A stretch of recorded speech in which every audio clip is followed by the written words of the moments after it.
Getting ready to get set up here.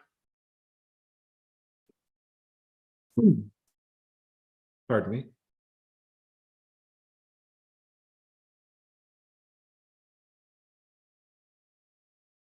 Getting set up over here. I'm really excited about our guest tonight.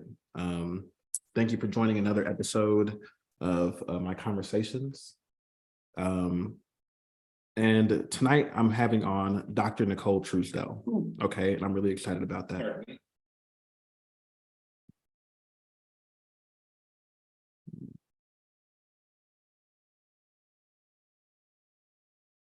So, Dr. Nicole Truesdell is a writer, speaker, educator, and facilitator.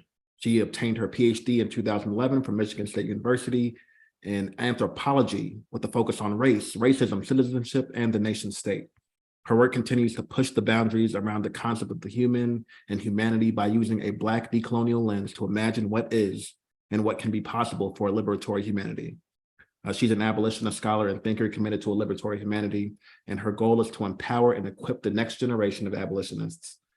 I'm going to invite Dr. Nicole Truesdell into the room.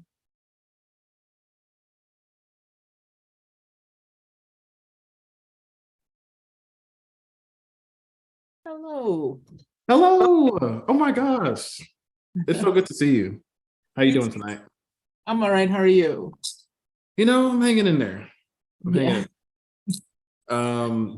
So I just introduced you to the people and read a bio, and I will allow you, for those who don't know what it is, can you explain? You're an anthropologist. What kind of things do you do in your field of study, and what does your research and work entail? Okay, so I'm a sociocultural anthropologist by training, which means that I look at people in society, essentially. And so my original research was looking at the relationship between race, nation, and the state by looking at how what I called racialized citizenship. And I did my field work in the UK. So I worked within a Black, Asian, Minority, Ethnic, or BAME organization for about 2 years. From 2009 through 11, where I engaged with them, worked with them, looked at policy.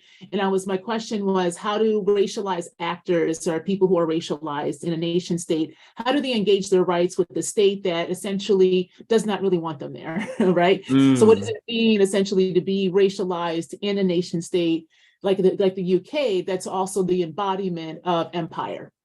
So it was, and because of that, and I still work with the organization to this day, but that really led me into really thinking overall about what does it mean to essentially be human when we have been so dehumanized through time because of imperialism and colonization and its aftermath we're living in.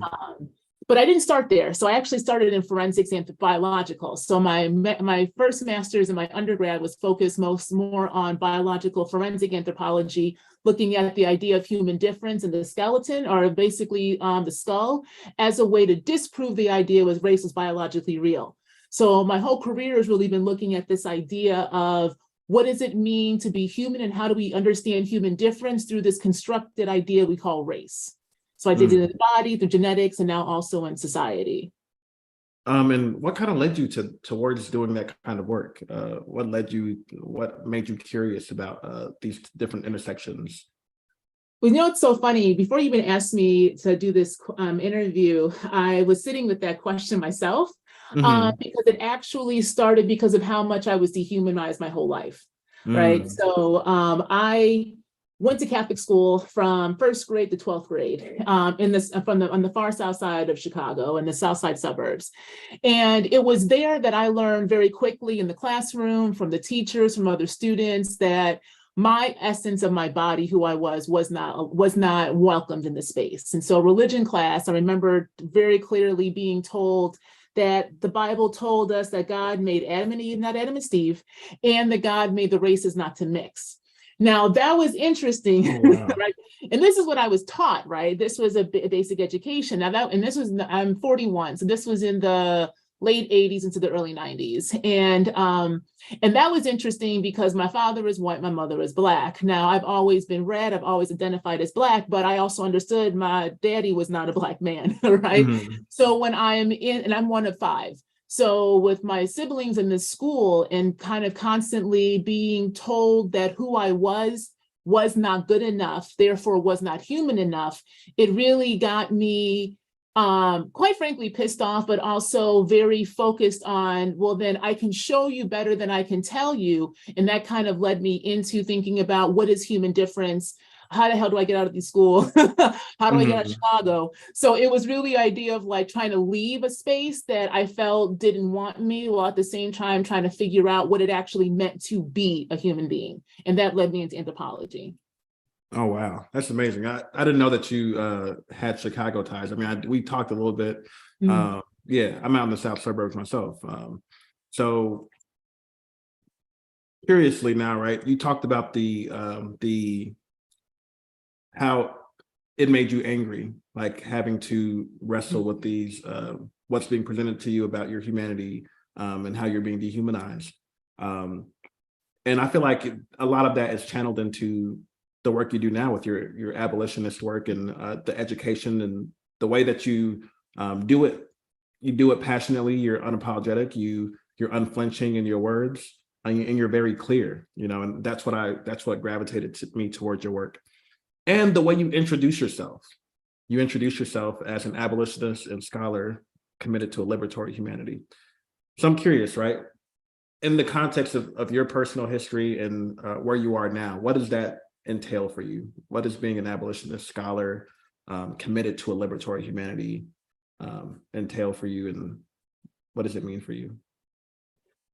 For me, and it took me a while to get here, right, to see myself as that. But right now in the present day, it means for me to be teaching about power and to be able to understand what power is, how it operates, and how it shows up in our everyday in order for us to break the foundational hold that oppressive power has on us. And if you got to break something, you need to actually, I want to break a foundation. So if I'm breaking a foundation, that means I need to abolish that hold that foundation is built upon. And if we think about abolition work in general, we think about it in terms of slavery and the prison system, but really the underlying understanding of abolition is to abolish systems of oppression. And in the US, the main mechanism of oppression was slavery, right? So that was the first location that people were pushing back against power. And then we just transferred that plantation economy right to the prisons. We talk about the prison industrial complex. But the location of this just in prisons, it literally skirts around the ways that plantation economy still shows up everywhere. We are disciplined in these institutions that we go into from the minute we're born to buy into this system that does not have our best interests at heart or good, right? And so if you really disobey, or when you would discipline, you get into a prison system, but then you also get disciplined in higher education. You get disciplined in K through 12. You get disciplined in your job. You get disciplined in your families, right? You get disciplined in your churches. And when we kind of understand what's disciplining and what's holding that thing together, to me, that's abolition work. So for me as a teacher and scholar, I focus on the systems as a whole as a way for people to be able to kind of grab onto the different seeds I'm planting and figuring out if I'm planting a seed about how power is operating, and you can then think about, well, shit, I think I'm feeling this when I'm here, right at my job, or I think I'm feeling or seeing this like in my family structure. I'm thinking, all of a sudden that seed that I hope to plant, you can figure out how to grow it, and in growing it in your location so that it best serves your best and highest good for you and your community. For me, that's how liberation can actually happen. So for me, I want to be able to help people break or see how they can break the hold oppression has, because then their work, right, is to then water it and figure out then how do I create a space for a more liberatory understanding of living in life, which then really is a more bigger understanding of what it means to be human, right? Because our humanity is so confined. We are taught to live in a very confined way. So I don't know how old you are, Donnell, but I know, how old are you actually? I'm 29. Okay, so you're a younger millennial essentially, right? Yeah. And if we think about how we grew up, and we think about how, like, from No Child Left Behind and testing and this idea of like checkboxing, right? The bullet notes and being able to like hit these milestones of living in life, which is usually go to school and get a job and, have a partner, get married, have a house, have kids, right? This kind of 1950s ideal of living. we aren't actually taught what it means to live. We're taught to check boxes. So then when, shit hits the fan, like say an '08 recession or a panini, right? Or a looming recession now, there is a way that instead of us being able to see that this is a systemic issue that was always going to keep reoccurring, that needs both our labor, but also our consent to maintain, we think of it as an individual problem because we can't maintain those rigid check boxes, right? To me, that's narrowing right? That narrows the human, because to be human is to make mistakes. To be human is to experience and live. But you can't experience and live in a capitalist society that needs you to be a worker and only see yourself in your understanding of essence and your worth through the work you do. So if you can narrow someone's understanding of what it means to live, you've then narrowed their understanding of what it means to be human. Therefore, when other people don't step and fetch that way, who are actually really individuals who are trying to figure out how to do it themselves, you then see them as a problem. Because as they're expressing their humanity, because you've never done it yourself, or because it is so uncomfortable to see somebody else stepping right outside that box. 100%. Right. And then that's how we also narrow humanity, because we're not even taught to work with our emotions. So when you actually feel an uncomfortable feeling, you don't actually sit with it and ask yourself, what is this telling me? You blame that thing or that person or that event that's causing that discomfort. Right. Yeah. That's completely narrowing our humanity. And that's why that's when you have a reaction, right? Say you're angry or you're upset or you're sad. You then still think you're the problem instead of realizing your body is talking to you, knocking on you, saying, hey, this is our humanity now. This is what it means to actually take a step back and feel the power at hand. But again, if you're not taught to do that because we're confined in what it means to be living in life, therefore a human, you suppress that some more. And this is where you have these kind of angry reactions from people who are being asked just to see somebody else's humanity by saying something like, my pronoun is she or her, right? Yeah. So when somebody then is like, no, I will take up space to express myself and be able to say, this is who I am, instead of you realizing they are breaking part of that hold of the system on themselves, right? So they're actually playing against power. You see them as the problem, therefore you are doing the work of power. So I want to be able to do that kind of teaching to have people see that if we want to actually not live in the same kind of oppressive ways of being that are truly killing all of us, we got to actually see how those power systems sit inside of us alongside being structurally embedded. I'm just going to have to sit with this too, because I'm still deconstructing. I'm still kind of pulling apart all these ideologies and ideas about what it means to be human, what it means to feel. Because I feel like the checkbox system, which we'll get to, I think exists in religion as well. Like you're supposed to meet all these check markers, and that's what I spent my entire life focused on. So now that I'm deconstructing and realizing that, wait, my humanity, my highest self exists outside of these rigid kind of oppressive things, and it's keeping back my possibility as a human being. It's stunting my growth as a person. It's limiting my happiness. So yeah, I'm still in the process of that, and a big part of that is decolonization, right? It's that's one of the ways that we examine the oppressive systems that have been here, that keep repeating themselves because they go unchecked and wrestled with. Not enough people are planting seeds of making us reflect and interrogate some of these oppressive systems, right? And that's where people like you come in and help us to think beyond the rigidity of what we've been given and what it looks like to exist and be in the world. So I feel like decolonization helped me to look beyond what I was confined to, right? And I think that it's kind of communicated in your commitment to knowledge without borders. I think those two are very tied up. So what are the implications of this idea of knowledge without borders? For me, it was a way to get outside of institutions, right? So I did a lot of my work. I just left higher ed and technically last July, and then I finished up my last contract at Harvard this last May this year.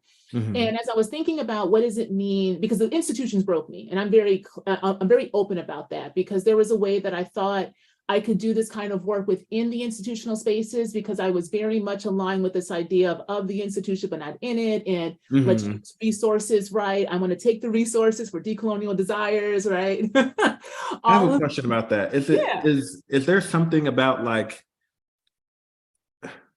I feel like I had that same approach to religion, and Mm. I thought I was going to be able to, like, be connected to it and be attached to it and deconstruct it from the inside, and challenge antiquated ideas around sexuality, sexism, misogyny, et cetera, et Mhm. cetera. But, like, I found that the church kind of broke me too in that way. Like, the more that I tried to affect change, the more resistance I encountered. And this came with me having more power and leverage in the church as I Mhm. became a leader, and that, like, me growing in power and growing in influence didn't really help my ability to affect change in the way that I thought it would. Yeah. Did you have that same experience? Oh yeah. Oh, that's literally the same thing, right? I rose up, was an AVP, was overseeing different, or in charge of different centers and programs, and created an institute, created offices, made all this stuff, right? And there's a way that we keep ourselves in service, right? Because that's also what we've been trained to do. And we've been trained this idea that, especially if you Black in these locations, in any of these institutions, Mhm. we're kind of disciplined generationally to think that if we can just show and prove, right, what it looks like, then the institution will somehow shift its ways. And it Yeah. doesn't, because again, that's how power works, right? So power works, think about it this way. Power can only maintain itself so long through coercion, right? Through violence. It can't, because there's infinite amount of resources and things like that. So it needs us to buy into it somehow. But in Mhm. order for it to ensure that it is keeping up with the times, all institutions need dissenters. They need the protesters. They need those who are going to make waves, because what it does is it lets them know where there's a slippage, where there's a crack that they need to kind of band-aid over real quick. So when you have those who are trying to push back and make space and introduce new concepts that that are quote unquote progressive, but are really just indicative of what society is moving toward now, right? Yeah. That's all it really is. These institutional spaces, in order to keep up with those times, need folks like us in them. And so we end up randomly being used, because we are Wow. serving our purpose as being those of dissenters, of being the protesters, of being the activists, of being the organizers and inside institutions, because now they know what they need to basically fix, or what they need to have the appearance of fixing. This is where you get diversity, equity, inclusion work. Mm. DEI is an alibi maker. I say this a lot on my TikToks, but like, it's the institution alibi, because now it's like, oh, okay, now we know we need to have more so-and-so in here. What we gonna do? We'll hire a bunch of folks. We don't care about keeping them in there long-term, or making sure they're actually healthy in these spaces. We'll tell them that they're here to be the face of this. We'll give them supposedly some resources, then we'll start pulling them back, putting more service work on you. And then all of a sudden you don't realize 3-4 years later, you burnt out, tired, depressed, and you're thinking you failed. No, you didn't fail. Wow. We got used. Mm. Like, if Oh, we can just wow. shift it a little bit, it's like, no, power maintains. It may be mediocre, but it knows how to keep going, right? Don't mistake mediocrity. Don't mistake this. When I say power is mediocre, I'm talking about how power in the US operates through the construction of the ideology of white patriarchy. It sits in mediocrity because it needs a basic status quo maintained. But that mediocrity does not mean it's not unintelligent. It understands how to keep going, because all it knows how to do is consume. So we become consumptive in the space by trying to push back, because now it has the data it needs. Now it has the knowledge it needs. This is why they Mhm. say knowledge is power. You got to finish that sentence what Foucault was saying, because whoever has the knowledge maintains the power. How do you get knowledge? Through data. How do you get data? Through figuring out somebody else giving it to you in some way, shape, or form. So we end up, we're doing quote unquote a good for the betterment, but in a consumptive in space that only wants to take, we end up getting burnt out. Wow. I feel like I didn't think about it in that way. I did not think about it in that way.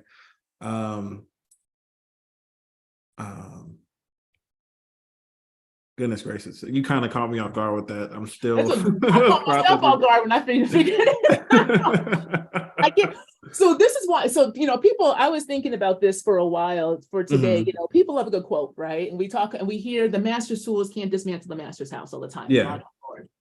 Right. And I think if we really understand what that quote, but what she was trying to say overall, she was trying to show us how power operates in such a way that it wants us in the house because we are the ones that made the house. Mhm. Okay. We're the ones that actually do the floorboards because power doesn't want to do the work. Power in a capitalist society needs workers to do the work. So when you're in that master's house, it's going to make you a little bit comfortable thinking that you have some say in that, right? Think about the plantation. Black folks were doing white folks' books, right? Black folks were the ones who were in the pulpit. They let certain Black folks read because they knew that in having one person kind of be talking with the population, they could somehow use that, right? Yeah, that's very true. Right. And so in the house, we're always in the house because we built the damn house. The country's founded upon us building it, right? But the tools that they show us to use won't take it down. But in the house, we can figure out we know where the raggedy floorboards are. So what does it look like? It's not about dismantling, it's about revealing. Because we actually know where the bodies are buried, because we are part of the bodies that they're trying to bury. So if we think about it that way, there's a way that when you're inside these spaces, at least for me, it really got me thinking about what is the best way then for me to do this work, because I don't want to necessarily be in the house anymore to do it because the house only consumes. Yeah. So if the house only consumes, but now I understand how the house operates, if I move outside of it, and then be able to teach about that, to me, that's breaking the borders of the institutional spaces via the construction of knowledge, which they call knowledge production. So knowledge without borders to me is a way to open up what knowledge is, who it comes from, how it's disseminated. And then with that, when you go back in that house, you understand the floorboards themselves are not for you to fix, it is actually for you to reveal. So for me, knowledge without borders is a space that people can start to come back to learning without the very rigid systems that K through 12 education put upon us. Wow. Does that make sense? That was perfectly, yes. That Okay. made perfect sense. Okay, good. Because I feel like when I think about, I remember defending my master's thesis, and I did it on hip hop and basically reframed the entire story of the Pentecost and framed hip hop as that story, the birth of this spiritual movement that was going to, shake the world up and things like that. And I remember one of the professors that I was defending in front of told me that one of the consequences of this work is that it's going to burst open the walls of the church and reframe the church. And she thought that that was an accident, that this was like, I don't know if you know, but what you're doing is really kind of reframing how we think about the ecclesia in general. And it was very intentional. And so it just made me think about that, being on the outside and being able to shed light on different areas within the institution and helping people to find freedom in that way. So I have a question about your spiritual journey, right? Because you grew up going to a Catholic school, and where you experienced some hardship and some I'm sure that experience in the Catholic school impacted how you approached religion and spirituality. And as you navigate, right, and as you do your research and do teaching and work at these institutions, you get to a place of, where you say the institution broke you. Where's your spirituality during this term? Do you still practice religion? Did you let go of it? Did you start rethinking it? I heavily rethought it. So when I left when I went to college, I turned my back on the church, quite frankly. Like the religious Mhm. trauma, well, I didn't realize, but I think is at the same time, I didn't realize I went through complete religious trauma. That Mhm. wasn't really language back then anyway. And I wouldn't, and even if it was, I don't think I would have aligned with it, right? Because to be traumatized means something's wrong with you. There was no understanding really of mental health in the way that we have it now, right? Understood. Right. But so I turned my back on it in terms of feeling as if I was beholden to it anymore. Mhm. But at the same time, though, it was still there. So in college, I went to a small liberal arts school in Wisconsin, and that's when I realized how kind of sheltered I had grown up in terms of understandings of sexuality, of sex, of just, engagement, because I couldn't do anything. I went to school, went to home, went to play volleyball and stuff because of that stronghold of the church. And for me, a good time back in the grade school was like going to like lock-in retreats at the convent, right? Like that was like Mhm. my life. So I turned my back on it. And then, but it was always still there. So I was always interested in spirituality. I was always interested in this idea of connecting with spirit and with element and with nature. Mhm. So the nature was always kind of substituted. And I started to, after I finished my PhD, I got really heavy into reading a lot of spiritual books. So I was reading a lot of Deepak Chopra. I was reading, all kinds of random things. Some of them weren't good at all. I will say Mhm. that, but it was at least opening me up to this idea of just engaging with energy and with the essence of our own sense of self. And something that one of Deepak's books, had a line that stuck with me where we basically said, if we are the part of the creation, then we are part of God. So God is within us as much as outside of us. So we are God, right? And it was Mhm. something like that. Something very, and it struck me because it helped me think about spirituality outside of institutional church, because they made sense to me. Like growing up Catholic, like you hear about the creator, right? You hear about we are from creation. So to think about if we are from creation, if God is supposedly perfect, right? Whatever that means, the oven is perfect, and we're from that, then for me, it made no sense to think of myself as removed from it. So that kind of opened Mhm. me up to coming back to just a kind of practice. And then I was doing tarot and I was trying to play with cards and stuff as a way just to think about what does connection mean. When I got to Brown, I had really started to, before that, after 2016, I had my kid in 2013. So around 2015, 16, started organizing around Black Lives Matter in Beloit, Wisconsin, after all of the various incidents happened, Trayvon and then Eric Brown and everybody else. And it was there that I started to think more about ancestors, right? Mhm. Who begot who? Like, where do we come from? I started asking more questions of my mother's line. I knew a little bit of my father's line, but my dad was the only person from his line that I knew. I was always with my mom, my mother's side of the family. So I Mhm. said a lot of my mother's side of the family, they're preachers. So, my auntie and her husband were part of a church. I forget which one. I used to go to them as well. So I would go to Catholic school on the weekday and then the weekends with my stockings on and my itchy ass outfits and go sit in church all day long, right? So I had always been an innovative, but I was interested in thinking about where my people came from via Mississippi and Texas, because there was also always talk of folks who came from Mississippi and went to Detroit, a strong line of conjuring, and they call one of my uncles called the Voodoo Man. So there was always in the family this kind of understanding of sight. My mama would talk about sight, and somebody, when somebody had told her she's going to have stomach problems, and then 20 years later she did. So there was always this kind of prophesizing, right? Now we can Yeah. hear about it in the church, prophesizing, the anointing of the, anointing with the oil. But then when I started reading, because I'm also a big dork, when I started reading more about kind of, African-based, indigenous-based spirituality, I'm like, well, that just sounds that ain't no different than the hoodoo man making you an oil for opening up a road, right? Or that ain't really no different, right? Than Yeah. we baptize in the pool. That ain't no different than going to the water and pouring yourself and getting a cleansing. So I started to see similarities, what I started to Mhm. see by reading more about hoodoo.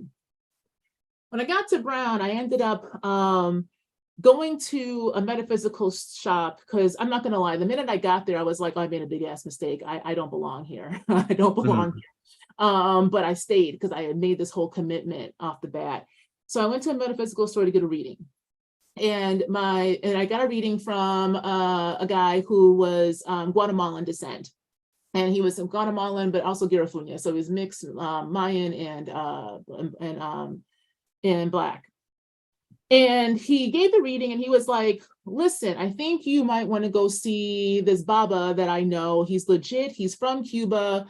He just got into the area because the cards laid out were indicating a strong preference to Ifa. Now, I didn't know what Ifa was. And then before then, I had no idea what Ifa was. I was like, I don't know what the hell, I couldn't even spell it right. So I was like, okay. And even before that, I had actually started to work with Haitian Hugon, which is a priest of Haitian Vodou, for those who don't know. And that reading as well started to really push me toward this idea called Ifa. Now, again, I didn't know what this was, but at the same time this was happening, I was being led into spiritual practices because right before that happened, I was in Bahia, Brazil in 2018, somehow on a keynote panel, and the whole conference was about African-American religious spirituality, and I don't do that. So I'm sitting in Bahia amongst these amazing, both American, but also Black Brazilian practitioners of Candomblé, learning about Orisha, learning about what that is down there, not knowing why I am there at all. I'm talking about Black decolonial praxis. But for some reason, when I was speaking and they were speaking back to me, they're like, they said something, they're like, your words are haunting. There's a way that spirit is talking, right? And I was like, I don't really know what the hell that means. So when I thought about that and then did these readings, I went and got the reading from the Babalawo, who is Babalawo, which is a Babalawo is a priest of Lukumi, which you also know as Santeria sometimes. It's not the same. Okay. That's the kind of nomenclature, Santeria, but it's really Lukumi Ocha. And I did the reading, and that kind of changed my life. From there, it really came down that I should get warriors and that I needed to really kind of think about my practice much more into the tradition. So I did. I got warriors, and I ended up being part of my godfather's house, and that introduced me to my practice, which I have now, which is Ocha Lukumi. So I'm essentially, I do a practice of Orisha worship, and that is what, and the minute I did that though, the minute I got into Orisha worship, I'm not crowned, I don't plan on being crowned, which means I don't plan on being a priest, I'm just a Orisha devotee. My whole life blew up.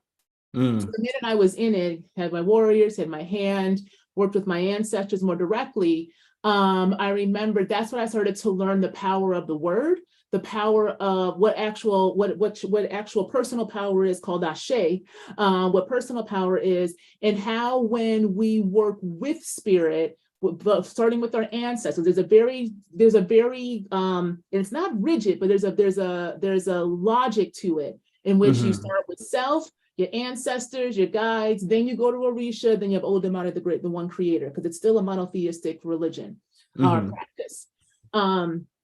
It brought me back to a reality and brought me back to my body in a way that had me have to look at the life around me and realize that everything that I was in, everything I was doing was nothing more than essentially a survival mechanism and trauma response, because I wasn't living, I was performing life. And so that's my practice, right? That practice really broke me, but in a good way, because it also showed me that there's a relationship between spirit and liberation. Because when you listen to and you really listen, after that too, I went to class, because again, I'm a dork. So I enrolled in an online class, that School of Orisha Studies. I trained under a Babalawo who did traditional Nigerian Isheshe. I was listening to my godfather, and when I would listen to the stories of Orisha, and then listen to how the practices of ATRs in general, African traditional religions, made their way from the continent to what we call the New World, right? And we see the practices in Brazil, we see them in the Caribbean, we see them in the US in different ways. And understanding why and how people engage in these practices for their own liberation, because spirit was also about liberating our people. It had me really understand that the reason why they came, the first thing the colonizer did when they stole folks was remove them from the land, but remove them from the spirit, because they were always connected. So Mhm. there is no separation between as above, so below, or the sacred and mundane in many indigenous cosmologies, because we are of the earth and the earth is of us. So in this kind of reciprocal relationship, I started to realize all of that stuff that we're taught about, liberation after you die, and, you are here, and the idea of sin, this idea you are trying to be, be the right vessel to go up and elevate, whatever all these different ideologies are that we hear Yeah. in different churches. When I looked and listened to Orisha, they're like, no, we literally came down to be human. Your purpose is to be a human being. Your purpose is to understand what it Wow. means to be grounded and be human and have a connection with those who came before you or after before you. Then hence the idea of ancestral veneration, right? We are supposed to be connected lineage-wise because that is how you actually human. And if somebody has you fucked up, there is also this whole laws of energy exchange and reciprocity. So it's like, you can't just ask for something. You just don't lay it at the altar and then do nothing. There's an expectation that you then have to enact something. So it completely blew open for me an idea of what it means, not only to be human, but what it means to live. Right. And in that, and then again, my life was blowing up at the same time. So there was like, I was constantly having to practice this stuff. And so for me now, my practice heavily informs my scholarship and vice versa, because I'm realizing you cannot have liberation. You can't abolish if you don't understand what has a stronghold on you. And as a stronghold on us is white Christianity nationalism that removed us from our connection to who we were, which is our ancestors. Even if you don't believe in Orisha say, you got to believe in your ancestors, right? Yeah. So when we actually have those connections and we understand where we actually come from, the stronghold of this kind of white Christian God completely disintegrated for me, because that is not my God. That is because that's the embodiment of an energy that only knows consumption to me. And if I understand the relationship right between energies, the relation, and all Orisha are different embodiments of nature. So Shango is fire, Oya is wind, Oshuni and Maya are the waters, the sweet waters. And they have different meanings depending upon where you are. But again, they're talking about a relationship with nature, right? And if we have that relationship, then we can figure out how to actually understand what community means, which means we step outside of a capitalistic framework that only knows consumption and taking and individuality in a very oppressive way, because in order to do these community practices, you have to be in community. So I also learned the importance of what community is. Now, it's not perfect, and there's a lot of fuck shit that happens in different ATR communities, but at the same time, they're communities-based practices that require our participation. It requires you doing something. If you're coming into a bembe, you're going into a ceremony, you got to be doing something, right? And so there was a way that it also disrupted this idea of laying it at the altar, right, and giving it up to Jesus. You can't do that because you've given up. You're giving up your body, and you're giving up your body. You're giving an offering. So you're offering your body to a Jesus that you're not really asking for anything in return, or holding that Jesus to an actual, to actually responding to what you are doing. So in that, I realized that's an ebo. That's no different than what we do in our tradition. But in our traditions, when you lay something down as an offering, there's an expectation that what you're asking for, you're putting action into, because then you're expecting a response. It's a reciprocity, right? They don't have that necessarily in how I came up and learned about Christianity through Catholicism. It was always about me giving up myself, my body, my money, right? I give myself away. Was the song Exactly. was just saying, yeah. But what's happened in 500 years? Have we got anything back? Right? We're like, I mean, come on now, we got to practice, like this, right? And I'm not trying to be flippant, but it is a way for us to understand that even when we talk about civil rights movements and liberation movements and stuff, many times we were calling upon our ancestors. We were remembering where we come from, right? And so that's what was really it. Was it the necessarily Jesus, or was it our belief and understanding of our community, where we came from, where we wanted to go? And again, that's a baseline of what we call African traditional religions. And again, in the US, since we didn't have Catholicism, wasn't necessarily the religious mechanism of our imperialism, because we were a British colony, right? A British imperial. It's that Protestantism line. So because of that, we see how our ancestors engage with that through the practice of hoodoo and conjure. So like, I feel like one thing, a line that I've heard that has helped me through this process of decolonization and like rethinking spirituality and religion and noticing the connections in the different practices is that everything that has been meant for you has been demonized. Understanding that everything that has been meant to serve you in this white supremacist, Christian supremacist culture environment has been demonized. And we're kind of trained. We've been trained from our youth. Like I just remember growing up and hearing ideas of demonizing African spiritual practices, mocking people who practice that type of spirituality, mocking people who are in circles and playing music. And like we look at those people as they're like tribal and savage, and that's just proof that we've kind of adapted this mentality that has been handed down to us by the environment of white supremacy that we are swimming in. It's the ocean, right? Not the shark. And one of the first videos that I came across from yours was talking about the Haitian Revolution and how that revolutionary moment, that moment in history, began with a spiritual practice, a ceremony that empowered people and equipped people to fight for their freedom, and they were guided by spirit to reclaim what was theirs and to fight back against those who had been oppressing them for so long. So what is the spiritual significance for Black people of the Haitian Revolution, and what do you think that a Black person today in 2022 can learn from the Haitian Revolution? I mean, I think one of the biggest things is that it was a community, it was a bunch of folks who came together, priests and those of the community came together and said no more and called down spirit, right? But it was very clear about what they were doing. They were doing no more to their enslavement, even though they couldn't even imagine necessarily what freedom looked like. So I think what it showed us is that sometimes you got to do some shit without you knowing the end results, right? And that's where spirit comes in, because this is why they want to disconnect us, because we've always had that relationship. When you can't see as a human, then you need to work on relying on your spiritual team, right? And so for them, it was the Loa. When they brought the Loa down, they had a number of different Loa come down, Ogun being one of them. And Ogun said, put that damn rake down and pick up that sword and take some fucking heads.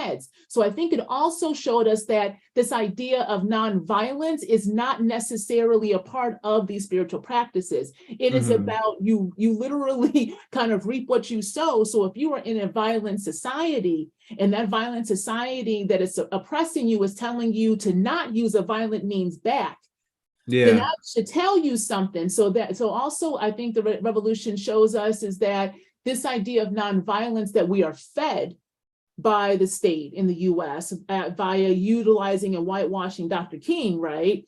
When we are fed this idea of nonviolence, when you look at the past, how the hell can you gain liberation in a violent state without meeting violence with some other type of violence? And I think the revolution showed us that it's much more complicated and nuanced, right? But it showed that because it was so unthinkable to think about freedom, that they engaged with spirit that allowed that unthinkability become real. At the same time, that was happening because of the arrogance of the planters and the imperialists, who were a very small number. They, even as they were getting beat over 13 years, they kept saying, oh, they don't have the mentality, those people being enslaved, to actually know freedom. So this is just one-offs. So because of the inability of the colonizer to see the humanity of those who they had enslaved, that also allowed the slippage to keep those who had been enslaved could get their freedom, because they kept on beating them, but they couldn't believe it. So the unthinkability went both ways, but it was spirit and the engagement of practices that engaged the land and had them believe their situation, right? Your oppressors ain't gonna give you freedom because you asked for it. Like, they're not gonna, I'm a human being, right? They're not gonna be like, oh yes, I believe. So I think that shows us that. So even in these conversations, right, I feel like people what this society does is it makes you uncomfortable with these types of conversations. Yes. Like it's undeniable that we live in a violent society, that whose rules are held in place by a system that will at any moment enact violence against those who defy its laws. And we kind of live with that knowledge, and we've accepted it. We've been conditioned to like just be okay with it.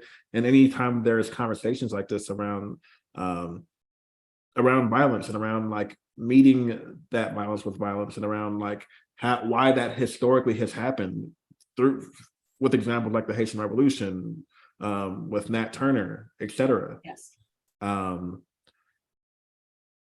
I even me listening to us, this conversation, you shedding light on that, and there's still that there's a seed of like discomfort in there that that I can admit that is still affecting me, or still like that I'm still working through, I guess. But it's important that we have these conversations and help to really shed light and be honest about the kind of society that we live in, and the ways in which the means that people have had to use historically to get freedom, and to experience humanity. And sometimes it costs people their very lives. But I think that's important. What you just modeled, Donnell, is that you realize that even as we're talking, and then it's not about agreeing or disagreeing, there's an uncomfortability, right, in the information. The fact that you can actually signal it, call it, allows you to work with it. So I talk a lot about working with our emotions, because our emotions are also as part of our body talking back to us, right? But we don't know how to talk with our body. We're so disconnected from our bodies, right? Because that's what a capitalist society, you have to be working, you have to be producing, you have to be constantly going. And what do they tell Black folks all the time? You're going to sleep when you're dead, and you can't show this, and strong Black woman this. No, I want to lay the fuck down because I am tired. I am exhausted. I have been subsumed. But the thing is, we're not taught. So when you have that uncomfortability, it allows you to the conversation, because my question back to you is, who taught you that? It's true. And I always tell folks, ask yourself, who taught you these things, and is it actually true? Wow.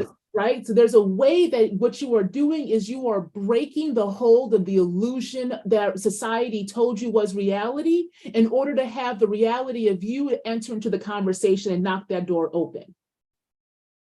That is internal abolition. That is internal deconstruction of the foundations that you have been trained and conditioned into. Because until you question your own foundations, even as you want to try to do something outward, this is where I have problems a lot of time with a lot of leftist groups, a lot of extreme leftist groups who don't do the interrogation of their attachments to whiteness still. You can remove the economic system, but if you still got that ideology there, it will show up a different way. Yes. This is what they call hegemony, right? It always comes back when you don't actually tackle it. But you got to tackle it by asking yourself and facing it. How does it show up in me? How am I conditioned to buy into it? And is it actually true? Who taught me that? And is it true? So to be uncomfortable in this idea of nonviolence, I ask everybody, who taught you what nonviolence is? And those who taught you, do they actually exercise nonviolence themselves? And do they believe in nonviolence? Do they believe in nonviolence? And what is the definition of that, right? Yeah. Because for me, a nonviolent, and I'll go back to King, because we love to, the society, U.S. loves to take, whitewash the hell out of King. King might have said, King said he was nonviolent, but he carried a gun. Why did he do that? Because he was not naive enough to know that he was still in a violent society that, if they had the chance, would kill his Black ass. Right? So there's a way that you understand. It's not about you popping out. When I say violent means sometimes, it's not about, we got to also realize that we're trained and conditioned to see violence in that kind of gun and kind of warlike way, right? Yeah. Violence also comes by speaking truth into a space that cannot hold it, but will disrupt that space so bad that those in it have to reassess whether they want to be in that space or not anymore, right? Because violence in a society that is also ideological and based, and ideological means that it really has a stronghold based upon these kind of ideas of what it means to, again, have living in life. When you enter into it and you bring a different perspective, that is violent to that space. Yeah. right? So that's why you're a problem, Mm-hmm. right? So when we think about violence, That's why they killed Dr. King for just talking, there right? you go. Right. And what would he start talking about? He went from just trying to do, and this is why I love when people love a good quote, but my thing is a quote's got to be put into context and through a whole trajectory. When you listen to King's initial speeches, and then you see him over the 60s in the 60s, right? You see him heavily shifting from this kind of, I had a dream, Black supremacy and white supremacy are equally as bad, to being like, this economic system is killing us. Mm-hmm. And we need to start thinking about what the economy means with Poor People's Campaign, right? When he tried to get them sanitation workers to organize, the state came down.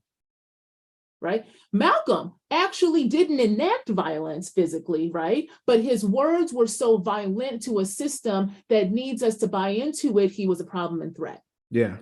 Right? Walter Rodney was an activist, or was an intellectual in the 60s as well, who wrote The Groundings with My Brothers.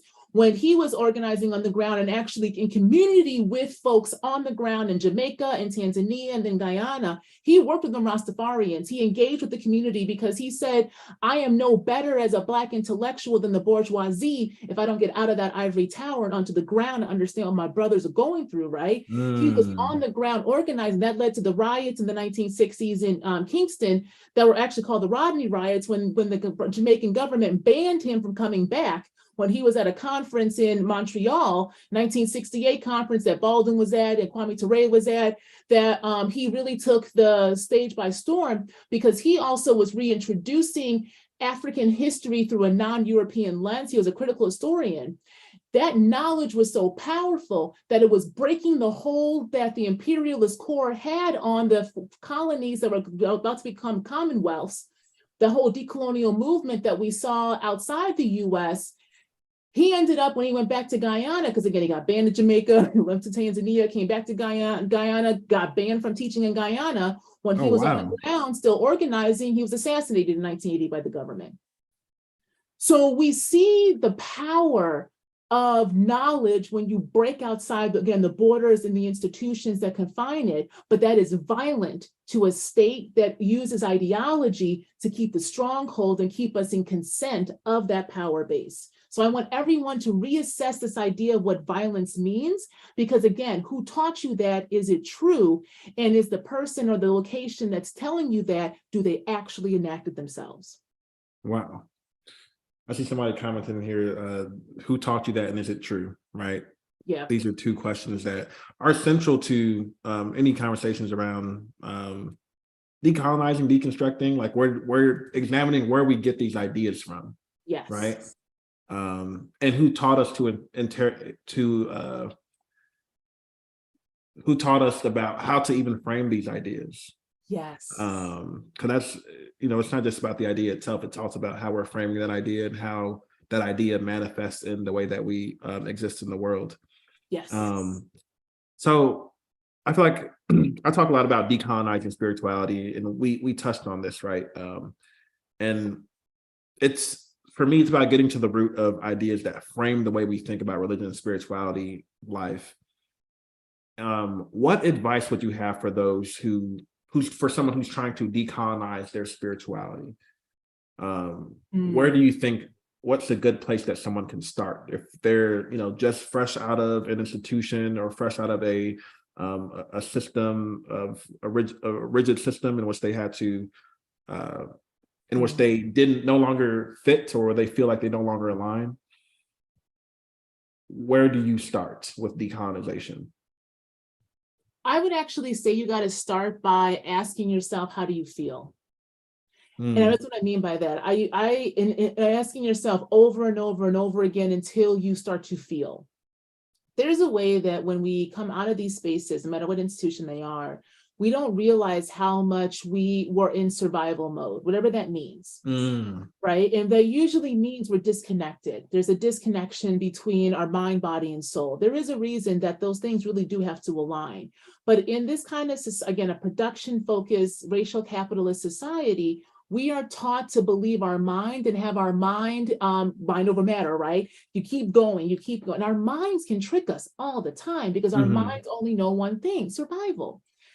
But when we allow our minds to take a back seat, allow our minds to stop trying to make sense of and logic your way in this space, and actually just sit in your body and have your body lead first, right? We call it intuition. We call it discernment, right? Mhm. But we don't even have our intuition and discernment a lot because we think our mind is the intuition and discernment. Even if we have the feeling in our body, we ignore it and we're saying, okay, what do we think? No, what do you feel? Yeah. So I tell folks, the first thing you have to do is get in your bodies again. This is why I do like that song, the Church Girl song by Beyonce. I really do. If you listen to the lyrics of it, when she said, I'm going to be in my body, get in my body. You've got to be in your body because your body's going to tell you and show you what you have been suppressing, what you have had to stuff down, and where that feeling is. So for me, when I did this, what I emerged was anger, red hot anger, an anger that I didn't realize was so deep and so quite frankly rageful that I didn't know what initially to do with it, right? Because I didn't want to be bitter, but I was bitter. I was like, oh, I got fucked up in these, like, oh, okay, now I'm seeing, right? But then it's like, our emotions are there as it's a way for us to work with it. So then when I actually ask myself, anger, what are you trying to say to me, right? That's when she spoke back, and those truths started to break through all of that survival instinct. So I say, if you're trying to think about what does it mean to step outside of a space, particularly the church or any kind of spiritual practice or an institutional space, because institutions also act like churches. Let's be real. There's an ideology there, right? It's all of the same thing. You got to get in your body. You got to believe what you're feeling. You got to believe what those emotions are actually telling you, even if it's completely opposite of what you have been told your whole life, what society tells you, all of that stuff. You've got to believe it. And from there, you will then be able to figure out what makes the most sense going forward. And quite frankly, it wasn't until I did that and everything happened that I realized I was gay. Like, that's literally how I figured out at 40 years old that I was actually a lesbian, because I had never even asked myself the question. Yeah. I never even asked the question because it never even came up, because I have stuffed everything down so much, again, because of different traumas, religious, racial, sexual traumas, that everything was stuffed down to survive, right? And to check the boxes and to I was in a marriage I should never have been in, right? Ever have been in, right? It was with a white man. I should have never been with him either. But there was a way that was the conditioning. And because that was the first person that ever showed interest and I thought I had to do it this way, I just come on, right? So when you take a step back and when you actually listen to yourself and you actually believe yourself, that's the thing. If you believe what your body says, that really will start to lead you in a way that's best for you and not society. What I find is that the more that I kind of grow and expand my concept of spirituality, I realized how much I've been taught to not trust my body. Yes. It's like it's embedded in the theology, and it's not even overt. It's not even like a major core tenet of Christianity. No one tells you, like, don't trust your intuition. Don't, it's like, but it's really subtle. Yes. It's scriptures like, the heart is deceitful above all things and desperately wicked. Who can know it? Right? This idea that your heart, your very heart, the thing that's supposed to be guiding you, and you've been taught as from being as a child to follow your heart, etc. But then here's the scripture that's telling you that you don't know what you really want. Like, your heart is telling you lies about what you want and what you're feeling.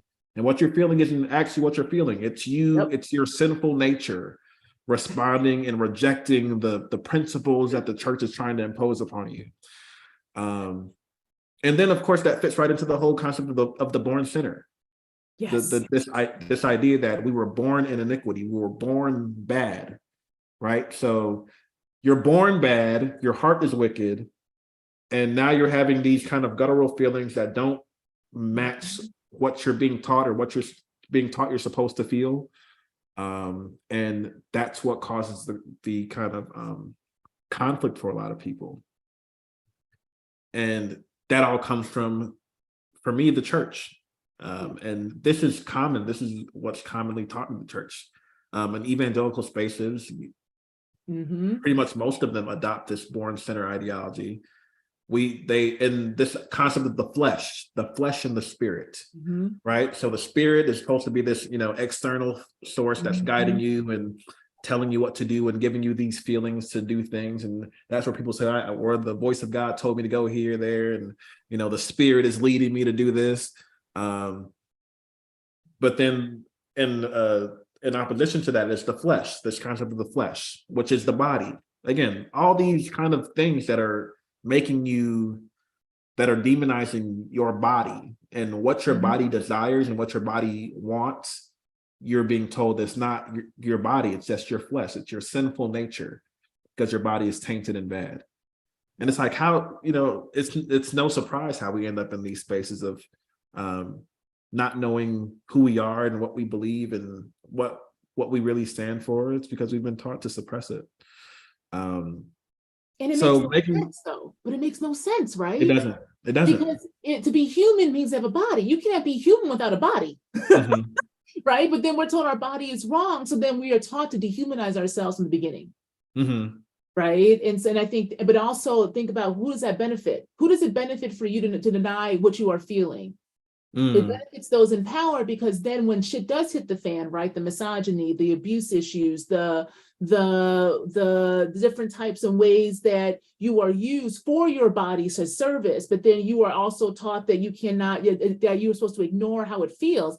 This is how abuse continues to be embedded in these institutional spaces. Yes. It serves 100%. A function and purpose, y'all, right? It serves a function and purpose of power. To dehumanize yourself by a disassociation means you then tolerate more abuse.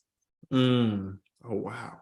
Right? You are learned to tolerate more abuse, and then you'll disassociate more because you're trying to forget that abuse in some way, right? So this whole idea of trauma coming back and people talking about trauma much more in the public, especially our generation, right? Through therapy, through deconstruction, through talking again, we're actually talking about it now, right? And we're seeing the connections, right? And in doing that, that's the disruption of power, because power doesn't want you to talk, power wants you to obey.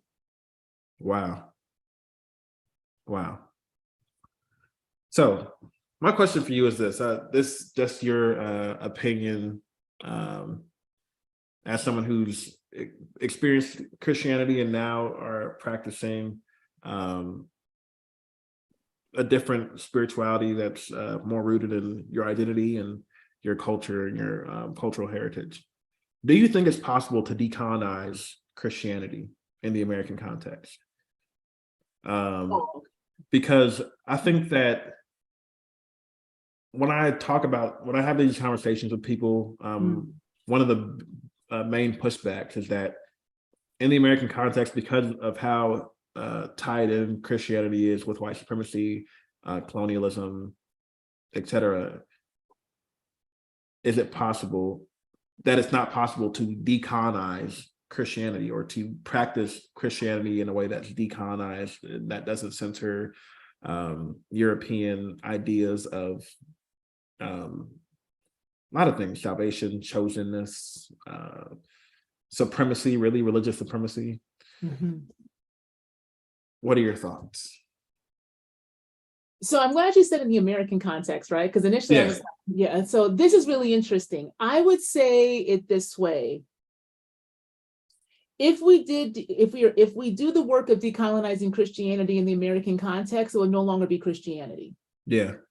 Right. And I think that's where people get hung up, because we have to remember the whole nation. I mean, we have to really understand how the U.S. was founded and where the idea of U.S. as the democracy came out of. It came out of the Scottish Enlightenment. And that Scottish Enlightenment thinkers, many of them were in the church. They were reverends. So many of the initial presidents of these universities that we look up to, like Harvard and Dartmouth and all them, were reverends. And they were taking an ideology of liberation. So this is interesting. So we see this tie of liberation with the revolution and tying itself to Protestantism, right? So it's always been there. The problem is the Scots, because they were fighting against the British, the English, right? And they had that long history, they didn't realize that the liberation that they were tying to with the religion was based upon the subjugation of Africans, right? So the thing is, the Christian ideology of liberation is there, but it's only for whiteness. And so it's so embedded within. If we are to decolonize that, what you're doing is you're decolonizing the hold and attachment whiteness has to Christianity in the US. Mm-hmm.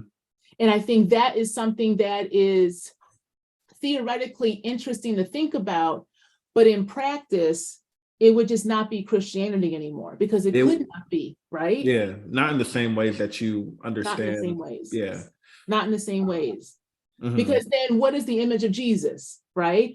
What is how do we understand, and I'm a Catholic, how do you understand the saints? But I know Protestants and evangelicals don't have that, that concept and stuff.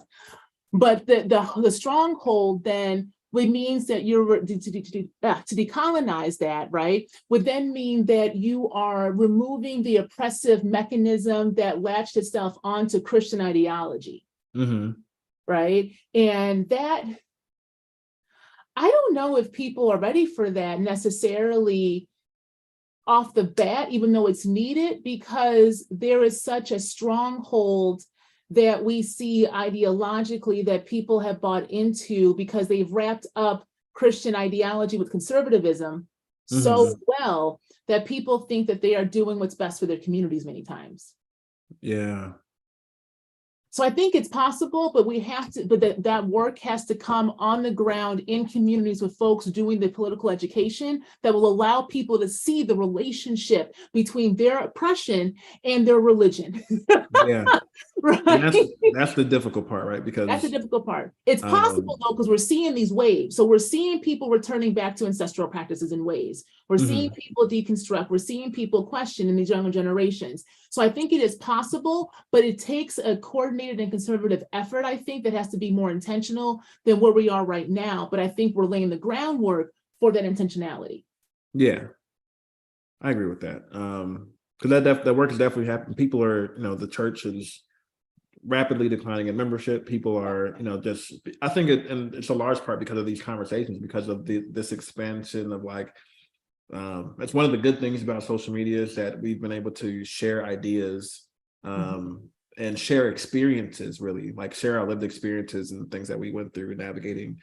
And it's made people less scared, because fear is one of I think the thing that holds, undergirds our allegiance to a kind of really a white supremacist understanding and practice of Christianity. Yeah. So I think one thing I will say though is that this process of decolonization and deconstruction, right? We live in an information age. People are, have access to things and are doing their own research and arriving at really curious places with their really, really curious places with their understanding of Black culture, Black spirituality, and things like that. And right now, because people are leaving the church and are seeking information, and because we're dealing with a people group that has been largely miseducated, and we haven't been really trained on how to identify, I think, what sources are credible. How can we identify what a credible source is and rely on this for information that we can disseminate to the masses, which people are doing. People are arriving at being the true, indigenous folks of America. People are arriving at being the true Hebrew Israelites. People are arriving at being the true Egyptians, and people everywhere but Africa. Yeah. So, do you have any reflections or advice for people who are seeking these answers about identity in this way? And how do we get people to kind of not get caught up in the misinformation and disinformation about identity and who they are? Yeah, it's a great question. I agree. It's something I think about a lot. Something I would say, one way to, again, we go back to the body piece of it, right?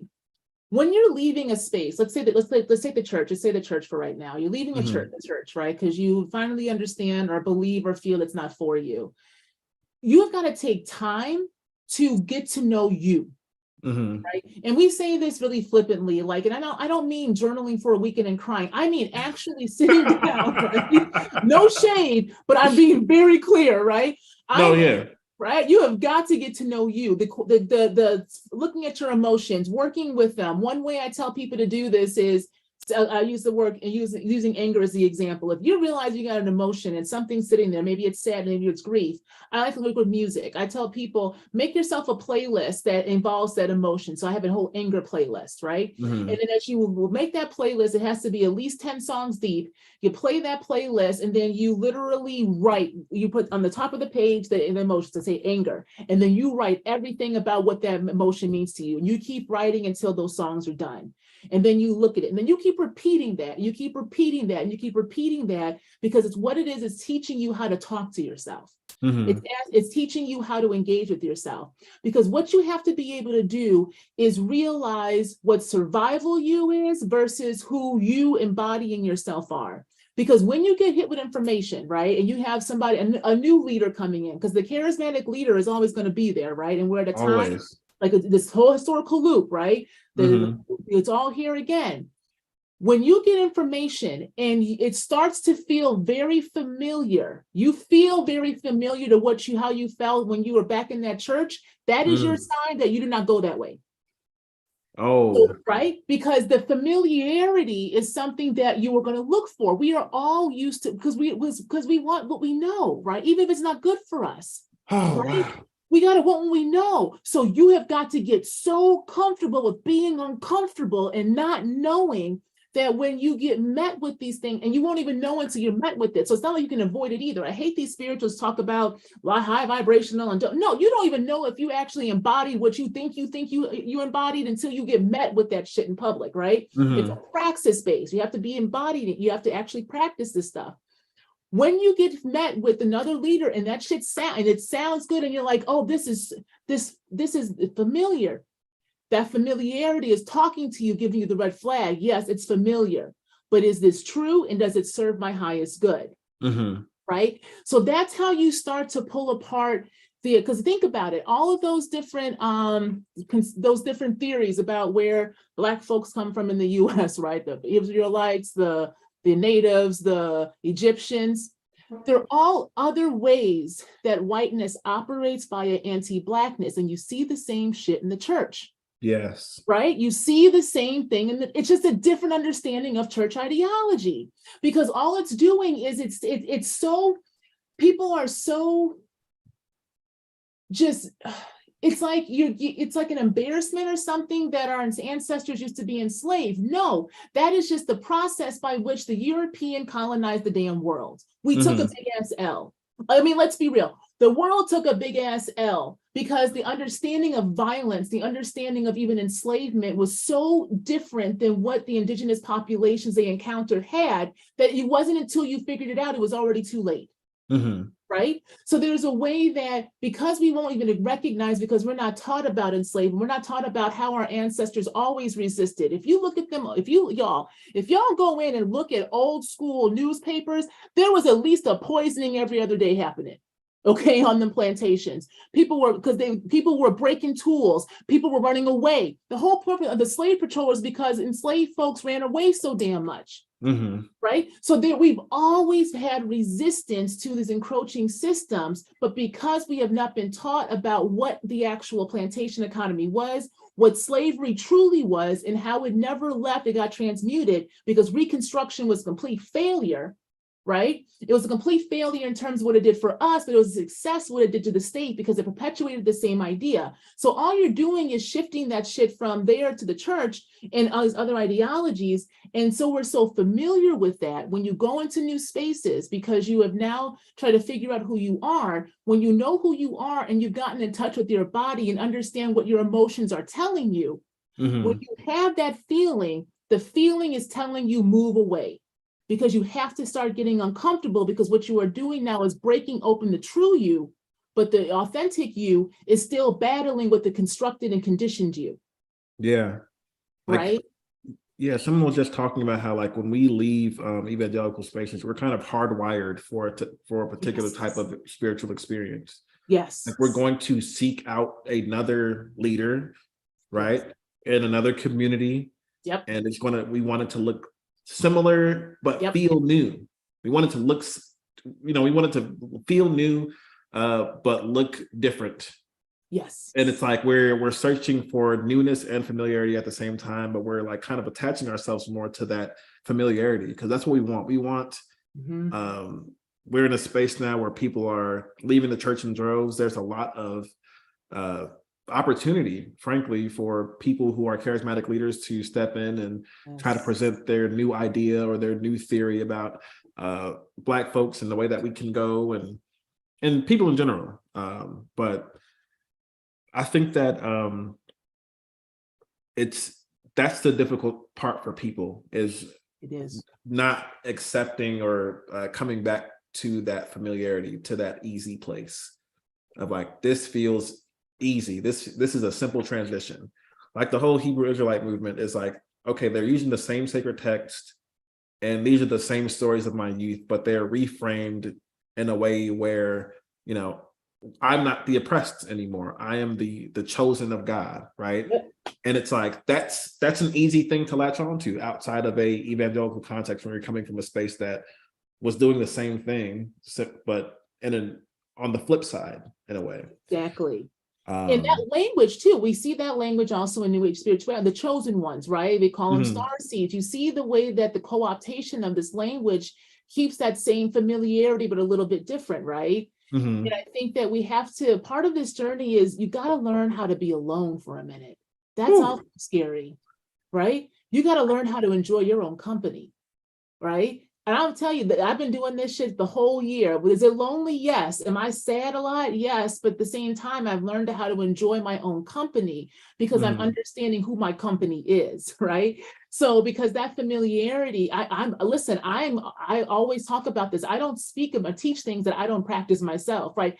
I can easily fall into codependency. I can easily fall into wanting to be part of a group, right? And then when I'm in the group, I'm so committed to the group dynamic and the theory of I'm missing, or I'm purposely logicking out when somebody is saying one thing but doing another, which happens a lot in organizing and activist spaces, right? We can talk about conservatives, but shit, going into some of these social justice spaces was just as traumatizing. It's the same shit, different location, because you have a bunch of people who are sitting outside who are trying to push back against oppressive systems, but because they've never been on top, the only way they know how to engage is through oppression. But you now have better language like transformative justice, restorative justice, liberation, intersectionality, right? But you've not done the actual work of asking yourself, who are you and what is your body actually telling you?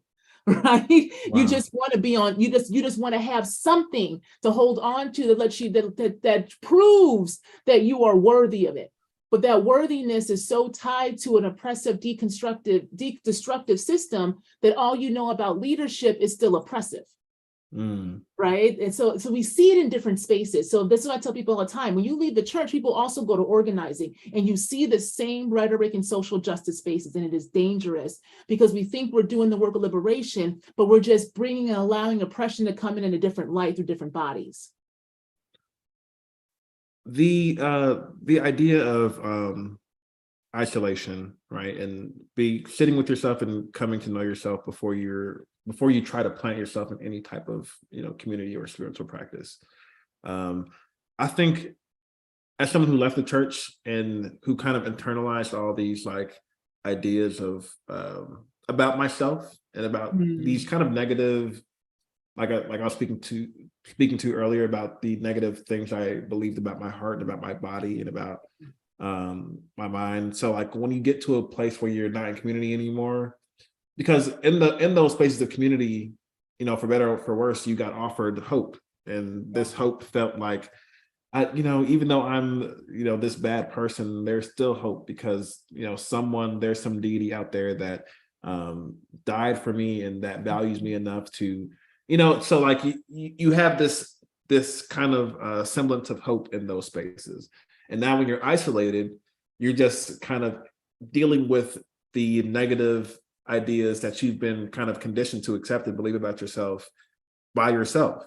Yes. And I think that's what makes the transition from community to isolation difficult, even if it's serving us ultimately. I would ask the question of people, if you can ask yourself this question too, is when you were in that community, did you actually feel seen? Were you actually in those communities? Were you in community, or did you still feel isolated? Because you can be in a sea of people and still feel completely lonely.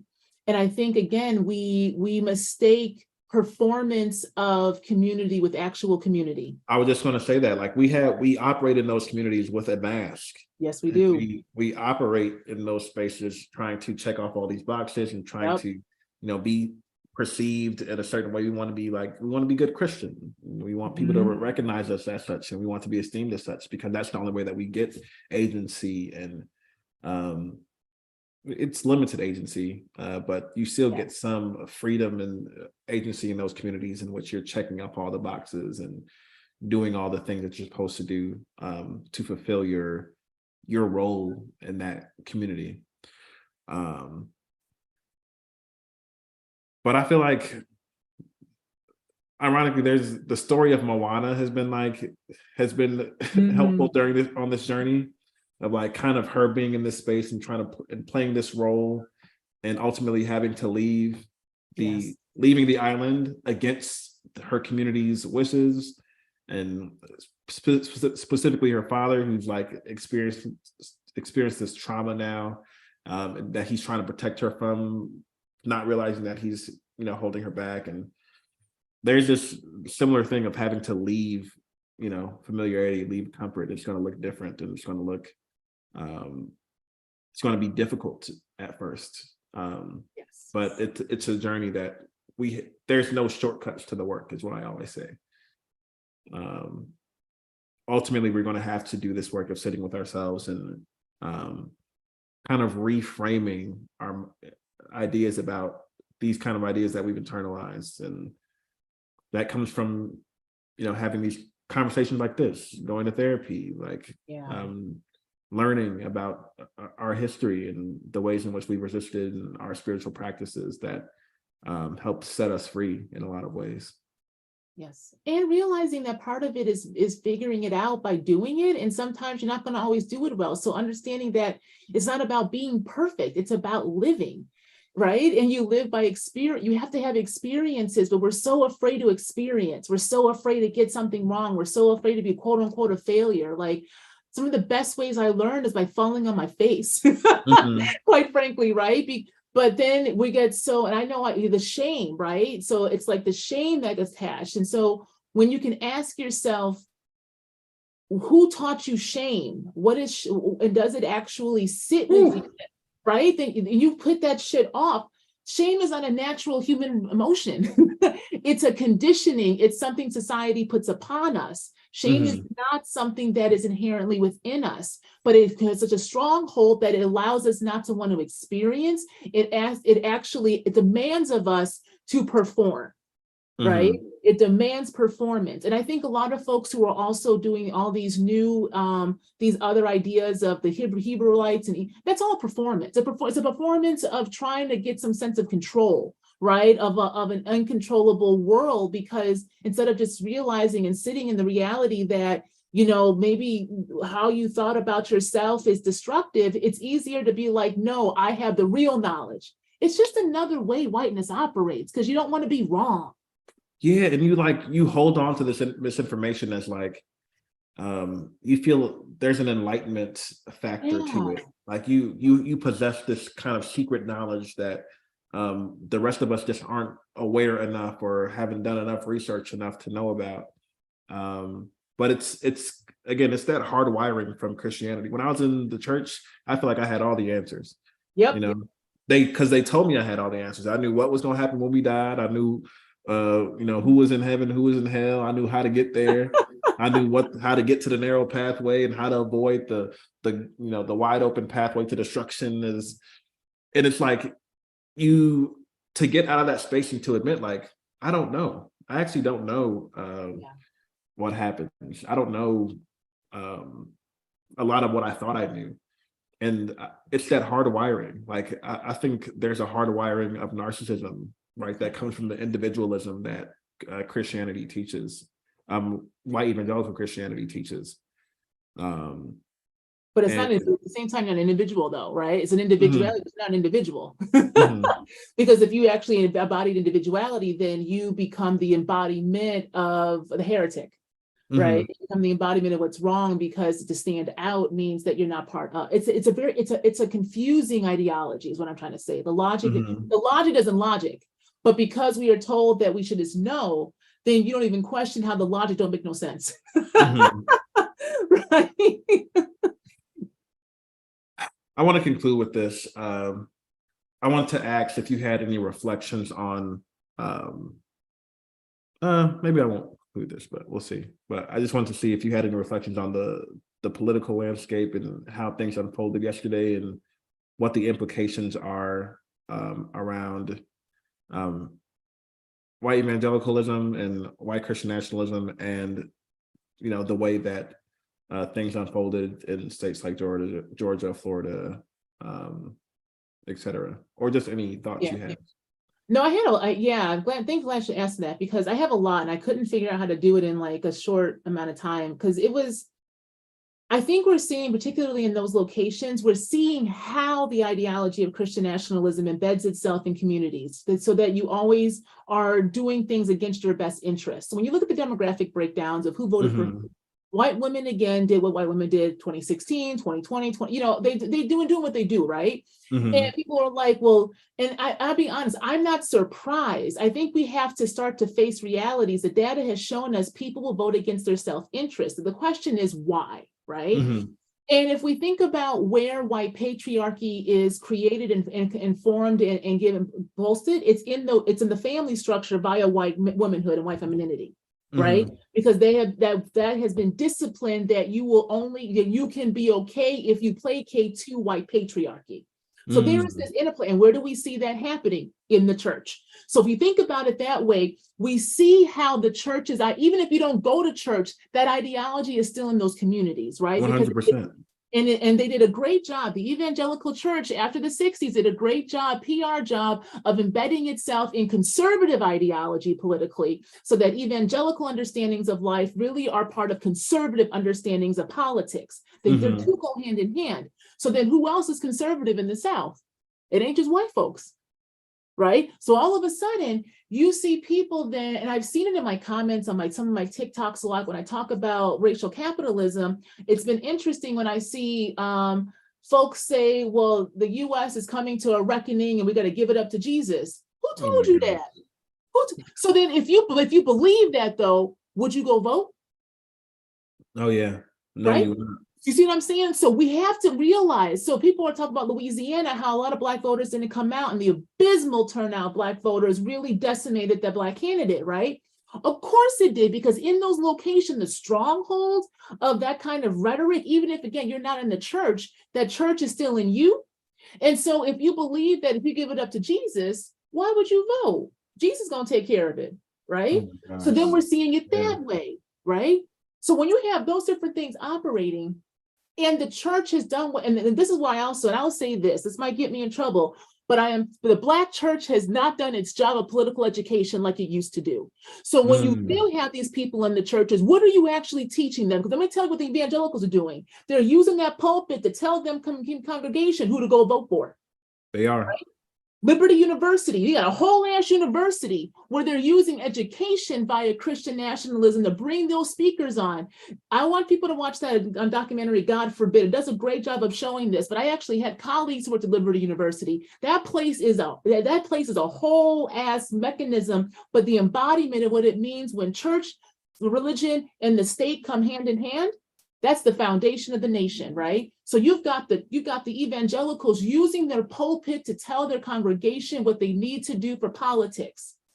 I need the so-called progressive places. I need the so-called Black church spaces to then do the exact same thing, because what you need to start doing is utilizing your community leaders, right? Mhm. But they didn't do that, because what did we see who was laying hands on Trump in that damn White House?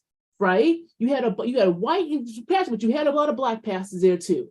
So what you're seeing is how we can't be What I'm saying is we can't be shocked. We got to get past the shock, y'all. We got to get past the the battering down and always trying to blame one or the other. We got to see the underlying foundations of that, because conservative rhetoric has really taken a stronghold, and we know the populations that align with conservative ideas, because people really were okay with Roe v. Wade being overturned in some spaces. I had people talking about it's a moral wrong.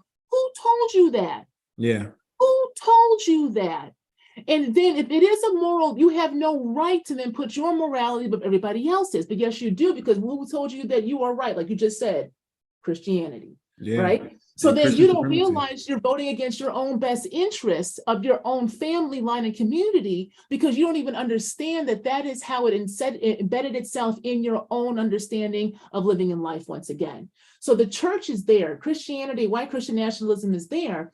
This is why political education is so important, structural education is so important, so that people can start to realize you might have that idea. You can have that if you really believe X, Y, and Z, that's fine. But what does it mean structurally?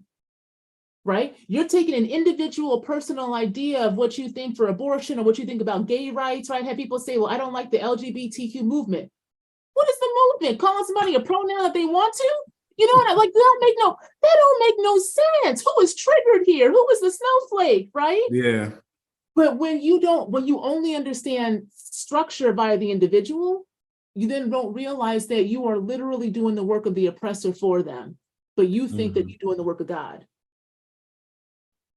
And I think that this is what I think Black churches are experiencing, like this sort of cognitive dissonance of like, not wanting to be there's a refusal to deal with white supremacy and when it comes to religion and spirituality. Yep. And there's a refusal to acknowledge how, these interests and these ideas that we've adopted, like, ideas around abortion that were and handed down by white supremacy, or what qualifies, and what I'm saying? Like that was never.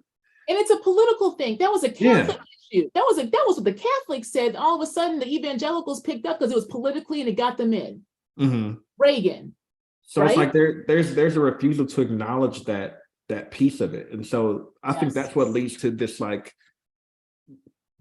this stagnancy when it comes to addressing and even engaging politics, because they don't want to endorse candidates that are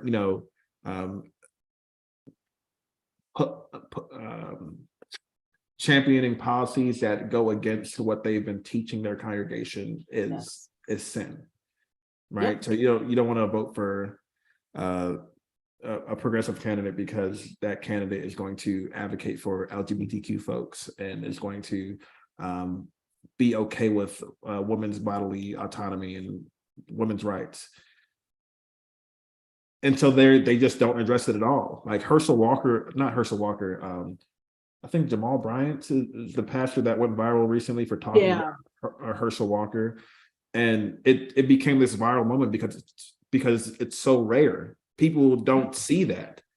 People don't see pastors, especially Black pastors, being directly confrontational about and calling out these systems and the ways in which what they count on from Black people, and how they should operate politically, and people that they vote for. Yes, so that was the first time in a while that we've seen the kind of this big polarizing moment. But this is not a common practice in Black churches. That's why when people kept asking me like, "Hey, can you talk about this? Can you talk about this?" It's like, this is not a common practice, and also I just feel like I know that pastor still holds on to a lot of like, thank you, white supremacists. He's still homophobic. He's still sexist. He still teaches messages of sexism, and I can't platform him because he the broke clock was right once today, or struck gold one time. And so I'm wary of folks like that who will take advantage of these moments, because there's another pastor that preached the message against purity culture, but then 2 weeks later, and I made a video about that, and then 2 weeks later, the same pastor came out and made this homophobic message and talking about this pastor who had who was gay but had to travel with mothers from the church to make sure that he didn't give into his carnal desires and things like that. And it's like, this is what happens. Like, we champion these people and we lift them up and we platform them for saying this one right thing when the whole time they're still adhering to these ideologies that are oppressing other people groups. Yes. So I don't know, that was the challenge of like having to navigate that. And it's not common, like you say, like the Black church has not been doing the work of political education and allowing the people to be politically informed, because I think they've bought into these ideas, right, of what God wants. And God doesn't want LGBT folks to have rights. God doesn't think that women should have rights. God thinks that women should be silent. And so they won't, vote for women who run in elections just because they're women. Like, these are the kind of things that Black churches are struggling with. And I think it's because they are as well navigating an identity crisis about around who they are and what they believe and where they got that from. There's not interrogations of, why do we believe this? Where did this come from? Because they'll just point to the Bible. But it's like, no, you can't just point to the Bible. Someone taught you how to interpret these scriptures in this way. Yes. Someone taught you how to interpret. This is not, oh, the Bible says it. So it's like, this is a specific interpretation of the scripture that allows you, and that allows these political systems to oppress people groups. Yes. And we're just adhering to it blindly because the Bible says it, not interrogating who taught us to interpret it in this way that would allow us to be okay with people groups being oppressed. Yes. And how many actually have read the Bible? Let's be real. Yeah. Let's be real. Not a passage, not a little thing, not Revelation. And on their own too, not you're going to the church and someone is teaching you. Because again, that pastor is also not just teaching you the word of God, he's teaching you an interpretation of the word of God. Yes. Right? He's teaching you a often patriarchal, kind of heteronormative, Eurocentric understanding of these scriptures and what are the implications of that. And you're also being taught to question your own interrogation and interpretation of these scriptures. If you read something and it doesn't make sense to you, you're not allowed to be like, oh, this doesn't make sense. Because that would be questioning God, that would be pushing back. Oh, that's not what pastor said. Pastor said this. And that's again, getting back to the feeling and recognizing that uncomfortability and that feeling in our body that says, wait, this doesn't feel like the way this is supposed to be understood. And I'm not okay with how this interpretation is being used to harm other people groups. So I guess I'll leave with this. You wrote that you hope to inspire the next generation of abolitionists, abolitionist thinkers, and people who are endurers too.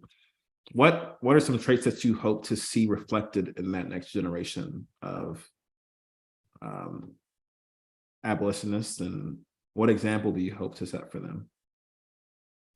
Oh yeah, I mean, I really hope that what we see is people, the young generation, really starting to be in their bodies and believe in them, right? Believing themselves and not being afraid to question, right? I think the biggest thing is the question making and being able, and also being okay taking up space. And I think there's a lot of ways that we have been taught to confine ourselves and not to be stand out, and not, especially for my Black and queer youth, right? To be able to take up space and be able to realize that your individuality actually does matter, but we're not individuals. We're conditioned to be in a system, right? So and so the individual, so you need individuals to come together in a group, because the individuality as a collective that makes the whole stronger, right? But we don't think about it that way. It's always about, I have to embody do everything, and then this hustle and grind culture along with I can't trust nobody. And I'm hoping that this will kind of break that apart so that we can realize that part of the work we're doing is coming back to a different understanding of what it means to be human. And so I'm hoping that the future generations can show us that by just being able to take the space and do it in ways for the betterment of all, but not beholden to a religiosity thinking it has to be done only one way. So I'm hoping there's also multifaceted ways of doing it. Wow. So I actually also hope there's a resurgence of art. I hope there's a resurgence of creativity. I hope there's a resurgence of the music. I hope there's a resurgence of the writing, like that kind of creative beings, because to be human is to be a creator, because we are part of creation. And so we have been denied our creativity. We've been denied the ability to actually think of ourselves as creators, because we are always supposed to be producers, right? Workers. So I'm also hoping that this breaks the stronghold of a capitalistic mindset on our humanity, so that we can actually sit as the creative beings that we actually are, so that from the abolition, you can actually grow a true liberatory humanity for the generations to come, right? So I'm not naive to think it's going to happen in mine. That's not the point. We're building the foundations for the generations ahead of us to let that shit water and grow. Wow. I always leave your work inspired and challenged in how to think about things. And this conversation is just another example and extension of that. So I just want to say thank you for your work and for what you are doing, and for getting back up, and for taking the reins and picking up the battle and doing the work that you do. Can you tell the people where to find you if they want to access your work and things like that? So you can find me on TikTok, of course, so at Dr. Nicole Truesdell, but I also have a website, the same thing, drnicoletruesdell.com. Okay. I do a lot of work. I'm available for speaking and for small group work. So I have a different number of things that I do, and I'm open, and my books are open for that, especially next year.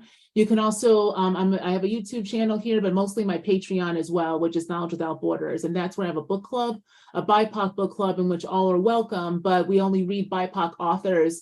And so far we read through Ebony and Ivy, we read through Mojo Working. We just finished up Walter Rodney's The Grounding with My Brothers, and we're going to go to Chelsea Healing's book, Do Nothing. And so what it is essentially a space for people to re-engage with learning.